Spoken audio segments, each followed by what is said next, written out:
welcome to Elixir Wizards, a podcast brought to you by Smart Logic, a custom web and mobile development shop based in Baltimore. My name is Justice Epen, and I'll be your host. I'm joined by my splendiferous co-host, Sunday Mint, and my enchanting producer, Eric Ostrich. How are y'all doing? Great. How are you? Good. Tops. Thanks for asking, Sunday. That's so sweet. This season's theme is adopting Elixir, and today we're joined by a special guest, Jason Axelson. How are you, Jason? Oh, I'm great. Thanks for having me. We're super glad to have you. Thanks for coming on the show. We were going to make a joke about you being the son of Axel or the son of Jay. Son of Axel is probably more accurate, but yeah, I'd have to ask my grandma to be sure. If we had a live studio audience right now, they'd just be like laughing hysterically. Laugh track. We need a laugh track. We'll get one. Yeah. Well, super glad to have you on the show, Jason. I'm just curious, where are you calling us from? I know that it's early morning from you. It's sort of mid after, or just noon for us. Where are you calling us from? I'm calling from Honolulu, Hawaii. So over here, it's right about 7 o'clock. So it's fairly early, but not bad. Yeah, but I bet the weather is much nicer than it is out here in the East Coast. Good chance. Well, now that we've got the audience and myself sufficiently jealous, let's just kind of open up with some personal questions. We're really curious about how you got into programming, if you were formally trained, if you came into the field from a classical path or some other means. Yeah, I would say overall it was a fairly classical path, but both my parents are programmers, so they were kind of pushing various things from an earlier age. And one of the first things was, I don't know if you've ever heard of Lego Mindstorms, but it's basically like Lego bricks, and there's like one large brick that has like some small CPU on it, and then you have like bricks with wires they can connect. So you have different sensors, like a light sensor or sound and motors, and you can program with like this like block-based programming language, like a visual programming. So my dad got that for me and my siblings. And that was just a lot of fun to play around with. I liked the programming a lot more than I liked the actual building of the different things, unless they had but I remember I made my favorite accomplishment with that was making a little robot that would just follow a black line that I could scribble on a piece of paper. How old were you when you were doing this? Probably about 12 or so. Do you feel like that was a good age for because I've got a bunch of nieces and nephews, Christmas shopping, Yeah. Might even have time to get it for this Christmas. I feel like this is something we've been hearing a lot of recently, is like a lot of people got started by doing some kind of robotics project as a kid. So that's kind of cool to hear. Mm-hmm. And then after that, one thing that didn't quite work was, my parents got me like some sort of like software lifecycle development book that started by like, okay, first let's gather all the requirements for our Visual Basic application. And I got through like the first like 2 chapters, and I hadn't built like anything in that, and that I never really got anywhere with that. But my first like full introduction to programming was my AP Computer Science course. And so that was in Java. I was like a junior in high school, I think. And I just remember the first few days or so of that, I just really tore through like the first couple of chapters of the book, learning about actually formalized like loops and conditionals and everything. And that really clicked with me, and I really enjoyed that. So wait, how old were you when they gave you the book? Maybe like 14. Amazing. Your parents sound like my parents.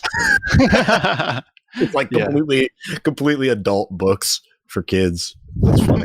Yeah. It wasn't Project Management Body of Knowledge, was it? No, I don't think so. Okay, that's the ridiculous programming book or project management book my parents got me when I was. I feel like 15. you're scarred for life if you can remember the name of it right now. Oh yeah. No, I could tell you. I've got lots of stories of books foisted on me by my parents.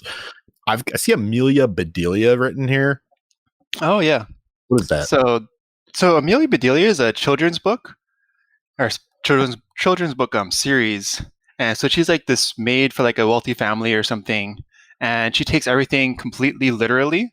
So if you were to ask her to draw the drapes, she would like draw you a picture of the drapes, and dusting the couch would be like putting dust on the couch. So if you wanted to dust off, you'd have to like ask her to like dust off the couch because her family was like very literal. So I feel like, at least to me, that kind of applies to programming because I think a lot of programmers tend to take things like super extremely like literal. And we have to, or else people won't put together good specs. Well, computers are completely literal in that sense. So did you read that series and then say, oh, this is interesting, I want to be a programmer? Or was it like after you became a programmer that you were reminded of that series and how literal we are? Yeah, definitely the second one. Okay. And then something in like a similar vein was like I guess a couple times growing up, my parents, we would play like a game where my dad, I guess you could say he would act like Amelia Bedelia, but he would do like take everything like completely literally or like kind of like opposite of how you might like intend it. And so I would always do the best out of that from my siblings. That's awesome. So, you've mentioned books quite a few times now. Are there some resources that you find really helpful when getting started? If you were to recommend like a book series or a tutorial to follow for somebody who's getting started in the field? I don't remember too many of the books from when I was first getting started in programming, but I do know in college, one of the books that I enjoyed, I forget what, I want to say it's like a definitive guide to JavaScript or something, but I just did that for like one of my like semi like capstone projects. So we didn't like learn JavaScript like in one of our courses at that time, but I just enjoyed going through like, it was like one of those thick books, like 500 plus pages or something. And yeah, and it was good. I can't remember the title. I think it was a yellow cover, but that's not too helpful. There's an O'Reilly book called JavaScript: The Definitive Guide. I think I had that one as well. Is it yellow? It's probably it was green at the time. I'm sure. Yeah, most O'Reilly books are probably pretty decent, so it's probably good. Were books the only resources that you drew on when you were learning, or were there other resources that you really found helpful? I mean, I would definitely look at like blog posts and things online about how to do things. This was before Stack Overflow, but now Stack Overflow is obviously a very good resource. But yeah, nothing specific. And now to the meat of it. What about Elixir?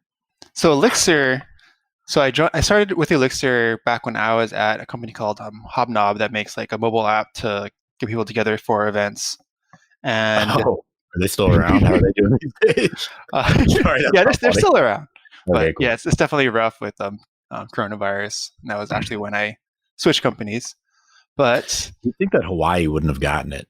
You guys should have just been like, don't come here. Stay home. Stay home, mainlanders. Yeah, we did try some of that, but yeah, as a U.S. state, you can't actually close your borders. Not like New Zealand or something. But yeah, so I was at Hobnob, which is written. The backend for that is written in Ruby on Rails. So we were developing like a better messaging system for it. So we looked at various different options. We were using, for like the very first version, we were actually using Pusher, which just can create like messages and you get them on like other devices, but you're kind of like limited in that, and it's an external service, so you can't like define custom behavior as much. But we implemented, our new chat service in Elixir, and it was great. So you're working in Hobnob. You're writing in Ruby and Rails. They decide they're going to make a chat service for an events app. How does that like? Can you give a little bit more detail there? Or? Yeah, so you can ask questions about the event or chat live during the events. Send DMs to people. So it's like a microservice, or it's acting like a microservice for the main Rails. Yeah, it kind of is, because the Ruby on Rails side is all just like a monolith, and then all the Elixir stuff has a separate service. So I wouldn't really say it was microservice because it's just the two services. And then eventually we started moving some things over to Elixir. So were you a Ruby developer before you started working on that project? Yeah. Yes, I did Ruby at a few other places after college. Cool. So you learned Elixir mostly on the job then, or did they do any kind of external stuff to train you up? Yeah, it's completely on the job, and then just kind of on my own. One course that I did like was Dave Thomas's course. I forget the name of it right now, but I really like his Elixir course. Oh, we love Dave. Yeah, that's awesome. So can you speak a little bit about what you're doing now, what your current projects look like with Elixir? So right now I'm at a company called Animal Repair Shop, which is based on the type or a character from Do Andre's Dream of Electric Sheep, which is what Blade Runner is from. Wait, Animal Repair Shop is what it's called? Yeah. So we're like our website is somewhat vague. It actually should be updated by the time this goes live, so that should be fun. But we're like a mixed reality studio, so we do things with like AR, VR, that type of thing. But we haven't actually launched anything as of yet, so I don't know. There's not much I can talk about there. But I work on the back end that's written in Elixir for that. Is it a pretty big company, or are you like the only? How many backend developers do you work with? I guess is the question. I was only a small handful. So you really get to drive like the architect. You're probably also doing DevOps and like everything over there. Yeah. Very cool. I got my hand in just about everything. Do you remember? I'm going to jump back to Hobnob. Like I said, we're going to jump all over the place. But I'm curious, when you were at Hobnob, and could you just maybe kind of tell the story a little bit of how? I mean, did they ask you? Were you part of the design process, part of the decision-making process, choosing to write it in Elixir? Can just give us a little bit more of the narrative around that. Yeah, so the CTO brought it up as something we need to consider about how to implement the chat service, whether just kind of continue with our current approach and try to improve it, or actually like switch to Elixir. And so there was already a chat service built on Rails. Kind of. I mean, you could create comments. Basically, it wasn't really chat; it was just comments, and it was just like plain messages. There's no images, nothing rich in that sense. Was it built on Action Cable? No, this was before that. Okay, so like it was just long coupling. Yeah, so it was just a database model and pusher messages, just strings, really. And then on your roadmap, you get this new, like this enhanced chat feature, and the CTO. Yeah, and we wanted to have like presence and stuff also. So initially I had to be convinced a little bit, just because I was worried about how long it would take to like spin up a whole new like service. But given all the requirements we had, I felt like it made sense. When you were doing that exploration or trying to get convinced, were you, I don't know, people build to-do apps in every JavaScript framework. Was there some sort of process there for you to explore the language, and anything that sticks out in your mind as far as like an aha moment or a hurdle that made you more productive? The main thing that sticks out to me about that time was reading a couple like Phoenix like blog posts. I think one of them was the like road to 2 million WebSocket connections, mostly just about the performance of Elixir, especially relative to Ruby on Rails and Active Record. There's just a lot of performance benefits that you can get with Elixir. That's a super famous blog post, but maybe you could give the audience like the too long didn't read version of that blog post. Yeah, so the Phoenix team like took a machine in the cloud, fairly beefy, and just pushed it to see like how many connections they could get live connected to like one single machine. And so I think initially it started somewhat relatively low. It started like 100,000 connections. And then they looked into like what was causing the performance problems, and using Observer or some similar tool, and they saw like one of the presence processes had like a large backlog in their message queue. And so let's fix that. And the next day they try it again. They get up to like 300,000 or something, and they find like another bottleneck. And then without too much effort, they got up to 2 million simultaneous WebSocket connections, and they were able to send messages over it. So it's just really inspiring. And this is like ancient history now, from 2015. Yeah. So how long ago were you doing this work at Hobnob? I was doing it about 3 years ago. Okay. Yeah. So you're like pretty early to the Elixir world. Yeah. Yeah. Not too long after 1.0, I think. But really, how early is early? What's the total number of years for Elixir in real life now? It's like Eric, 9. Version 1 came out in 2014. Yeah, I think 2013-ish is like when it became known. So we're still pretty early days regardless. Yeah, so early to the Elixir world. It's like, halfway through its lifetime or something. Yeah. I want to go back to this question because I'm always curious. When you're learning Elixir for the first time, like, were there any kind of turning point moments for you in terms of like language features clicking into place and just being like, oh my gosh, that's amazing. I'm so glad that I get to use this now. I felt like it was just like constant stream of that for me. Everything just really clicked for me. I like one of the things that I really like about Elixir is just how explicit it is about everything, and that's kind of more a cultural thing. And then also just definitely like pattern matching, and the immutability is great. You don't have to create classes for things that don't really fit classes. Yeah, I remember the main resource I went through initially was just the getting started guide for Elixir on the official website, and I feel like that's just written very well. And I don't know, generally feel like that's not too common from like a first party resource, so I just enjoy that a lot. So jumping to your current job, you mentioned, it's a smaller team, it's kind of a new thing. A website should be updated soon. Can you talk a little bit about how you guys chose Elixir and what it's sort of like spinning up a new team with Elixir and that whole experience? Yeah, so we didn't have too much of a discussion of it just because the team everybody's already familiar with Elixir. And so to us, it just made sense as a backend because Elixir is just a great general backend programming language, even if you don't need necessarily really need all the concurrency and presence and whatnot. I know what everybody's really going to be excited to hear about is Elixir LS. So if you could just from the top tell us what it is, why do we need it, what problem does it solve?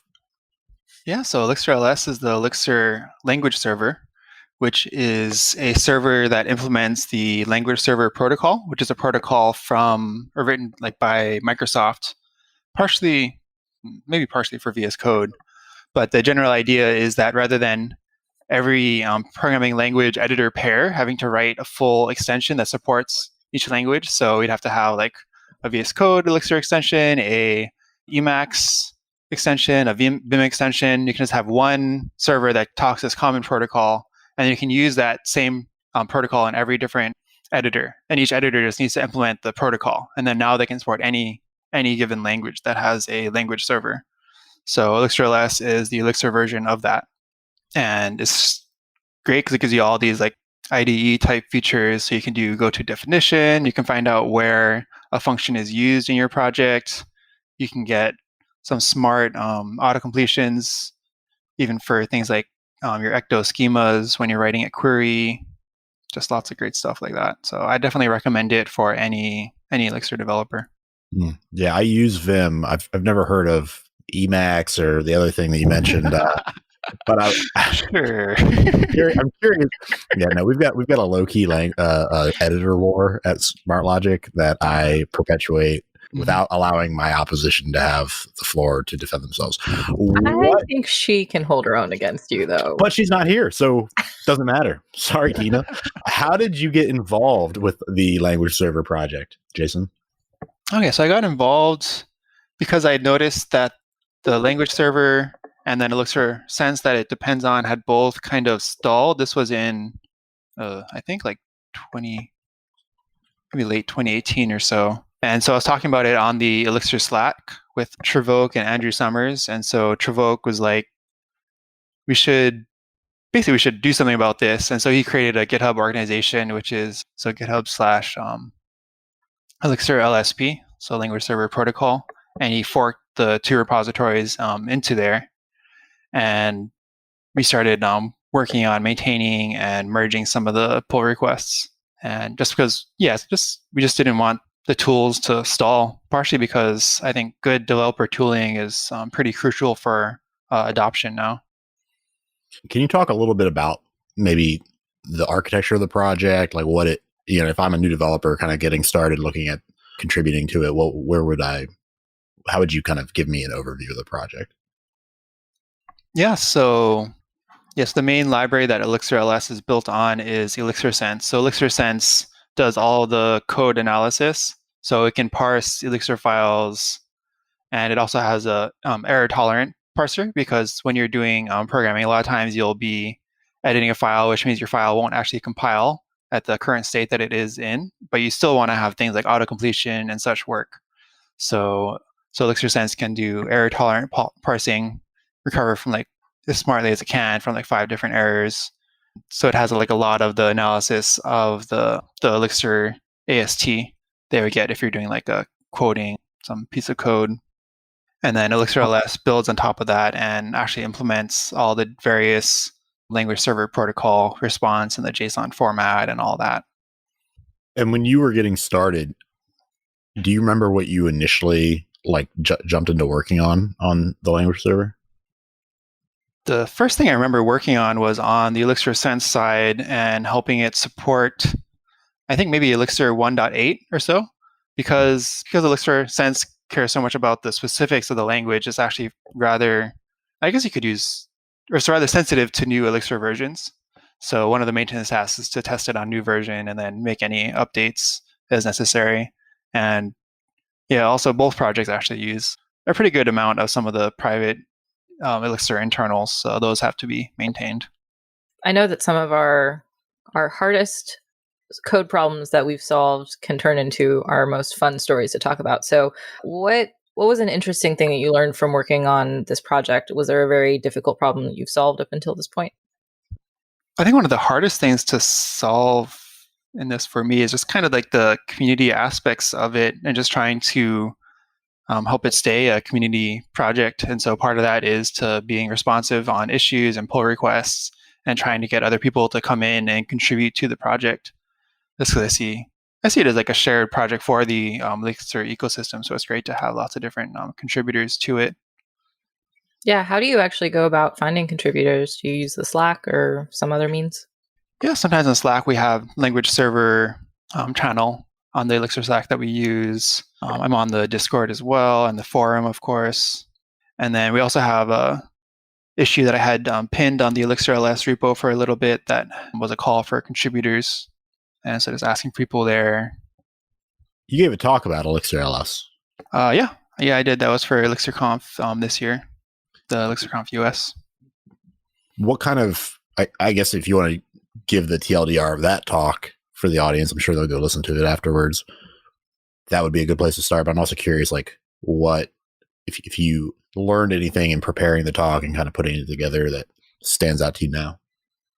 Yeah, I don't know if I learned anything too specific from it, but the overall topic was Elixir LS and the shared governance of it, which is kind of what I've been talking about just now. And yeah, I went into more detail about some of the implementation of it and some of the different processes and the async nature of it. And ElixirConf was completely virtual this year. So was there anything kind of different or strange about, giving this talk virtually? Was it your first virtual conference that you were speaking at? Yeah, that was my first.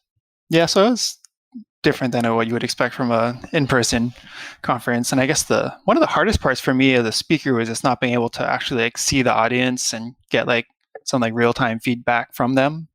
Yeah, but overall, I enjoyed it. Jim did a good job, I think, given all the constraints and craziness that we have right now. Yeah. I was jumping around so much during ElixirConf that I feel like I only got snippets of everyone's talk. So when I get some downtime, I'm really just going to like sit down and just play everyone's talk. So I'm looking forward to hearing yours again. So back to Elixir LS, is there anything new coming down the pipeline that's exciting? Or do you need any more contributions? Or can you shout out that you need some help? I'm sure our listeners would love to join in.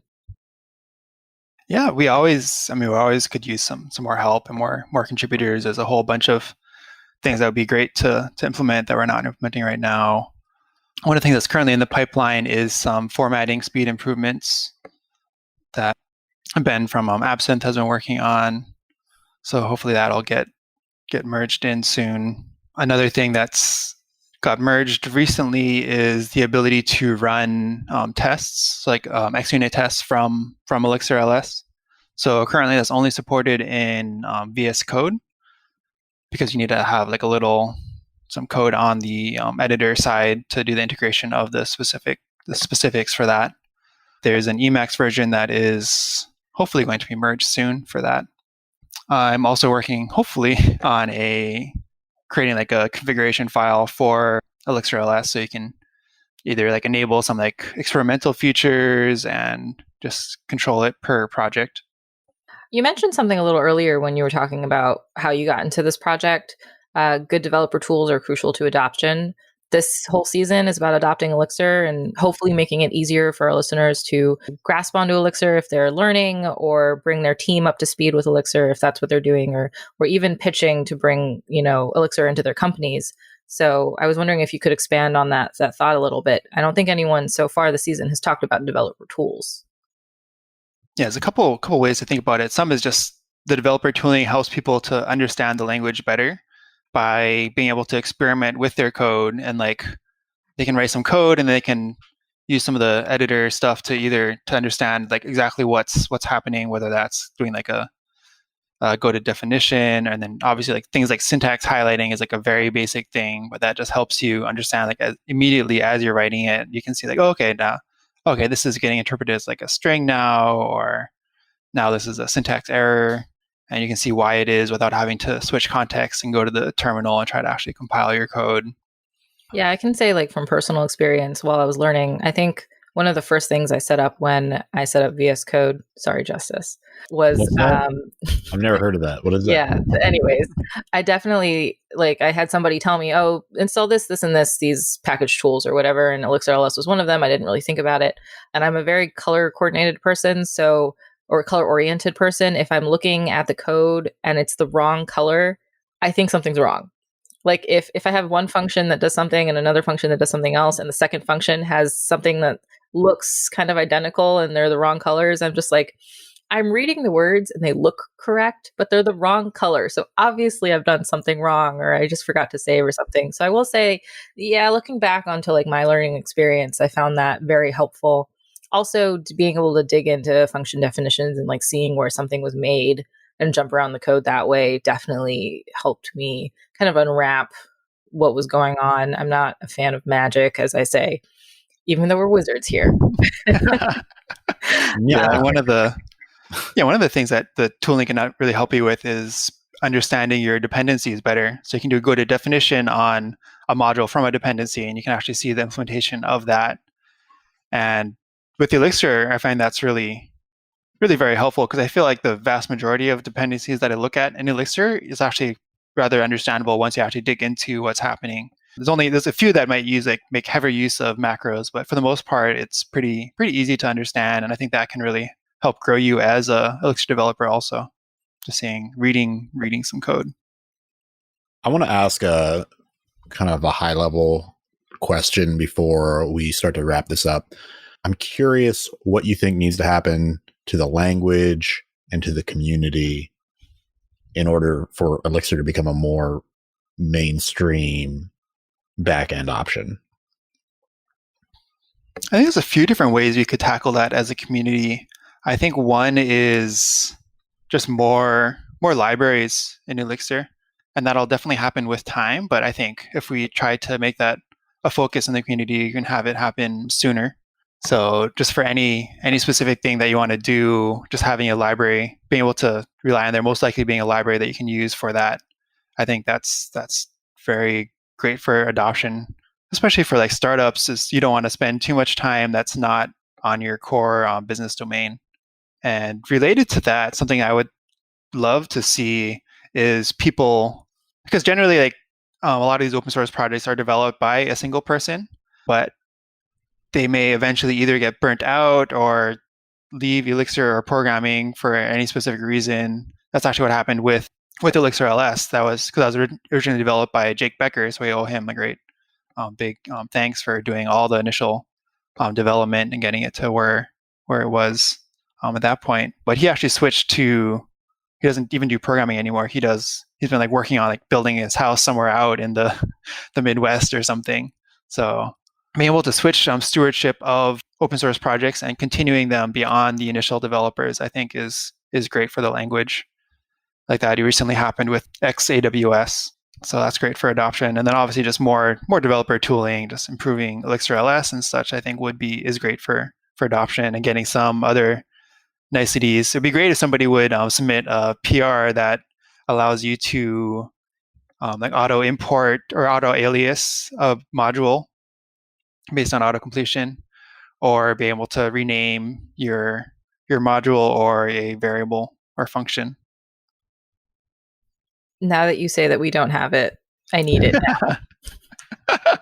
Yes. So you're going to submit that PR in a couple of weeks, right, Cindy? Let's see how the winter goes. Awesome. Well, I think before we let you go with any plugs or ask for the audience, we just want to give you one more chance to give any advice that you have for anyone that's trying to bring Elixir into a company selling Elixir, so to speak, to stakeholders or anything like that. If there's anything like that that you can maybe talk about before we close out, this might be a good way to wrap it up.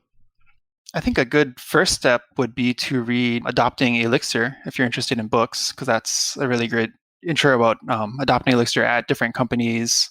And I think it has some specific tips on bringing Elixir into companies. I think a great way to start it is to do like some sort of like brown bag lunch session where you talk about Elixir and why you really like Elixir. Maybe show maybe a little side project or something you've built in it, or some other, maybe just a project from the community that's cool. So when you're starting a new project, you could propose Elixir as one of the options, especially for internal tooling, just because it's a little bit lower risk there, because a lot of times those projects aren't as large. So if they need to be rewritten, they could be. And LiveView is a really great option there as well, just because you can get so much done in a short time with LiveView. And a lot of times for these internal tools, you might need some interactivity, or it's just a great selling point to be able to see things update live, even though without having to put in like hundreds of hours of effort into that. Cool. At the end of every episode, we'd love to give the time to the guests to make any plugs or asks for the audience, shamelessly self-promote, anything you want. The time is yours. So take it away. Yeah. So definitely one of my something to promote would just be that everybody can get involved with Elixir LS, and we welcome new contributors. I'd love to work with you. See, another thing, one of the other projects I have in Elixir is called PrivCheck. So PrivCheck allows you to see if your code is using any private functions or modules, and you get like a compiler warning there. It uses the compiler tracing hooks for that. It would be great if people would try that out. Yeah, those are my main plugs right now. That's cool. Or you can also check out DepViz, which I did Codebeam Brazil talk about. But that allows you to see all the dependencies of your various modules, and especially the compile time dependencies, so you can better understand why changing one file will cause like 100 files to recompile, and you have to wait for like 3 seconds while they all recompile. And it's a really visual tool, which is something I like also. Lit. That's awesome. Thank you, Jason. That's it for this episode of Elixir Wizards. Thank you again to our guest, Jason Axelson, and to my co-host, Sunday Mint, and my producer, Eric Ostrich. Once again, I am Justice Epen.